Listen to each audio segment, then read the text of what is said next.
Hello everyone, I'd like to share this story with you. This is called Almost Anything by Sophie Hen, published by Puffin. It was the sort of day for doing almost anything, and everyone was busy with this and that. Everyone except George. George didn't think he could do this or that, so George did nothing. "Hello, George," said Otter. "What are you up to?" "Oh, nothing," said George. "Well, why don't you come and do some painting with me?" said Otter. "That looks good," said George. "But I can't paint." "Come and do some dancing with us then," said Hedgehog. "Oh, that does sound fun," said George, "but I can't dance."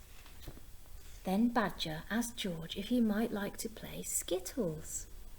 "That does look smashing," said George, "only I can't play Skittles." "You could help me fly my kite," said Fox. "Or try a spot of roller skating," said Beaver. "I'd love to." "Oh, but I can't," said George rather sadly. "My paws are too fumbly for flying kites, and I can't do roller skating. I'm a little bit too wobbly." So George did nothing. Now Bear, who had watched all of this, was as smart as she was old, and she was very old. She took a sheet of paper and folded it, once, twice, 3 times more. "George," said Bear, "come over here. I have something to show you." "For me?" asked George. "For you," said Bear, as she handed him a small paper hat. "It's magic." "Really?" said George. "Really," said Bear. "If you wear this hat, I am quite sure you will be able to do almost anything.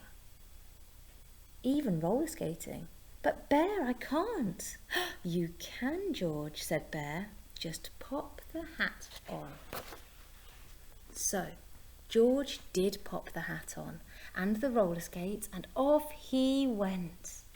"Oh, oh, oh, Bear," cried George, "you said if I wore the magic hat I could do almost anything, but I can't. I'm just too wobbly." "Of course you can," said Bear. "You just need to give the magic a chance. Here, have another go."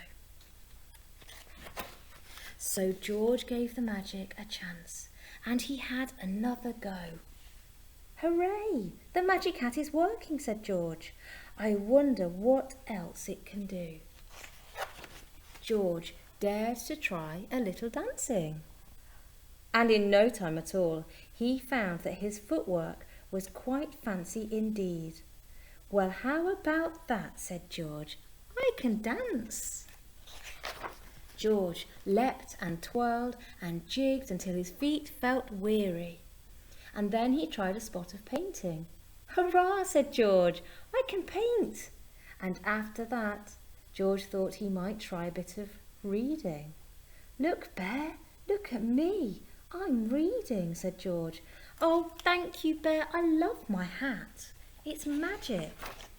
And just like that, George found that he was extremely busy, doing this, fly the kite, and that, and more besides, until...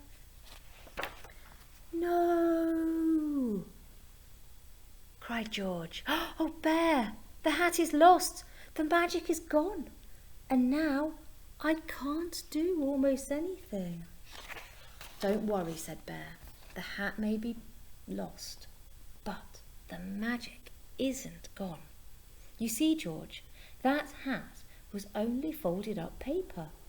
The magic, that came from you." "I'm magic?" said George. "You are," said Bear. "Just think of all the wonderful things you did." With and without the hat. George, when you give your magic a chance, you can do almost anything. "I can," said George. "I can." That is the end of the story. Once George knew this, He tried ever so hard to always give his magic a chance, even when he was a little bit wobbly. There we go, that's almost anything. And I'm sure you can do almost anything too. See you soon.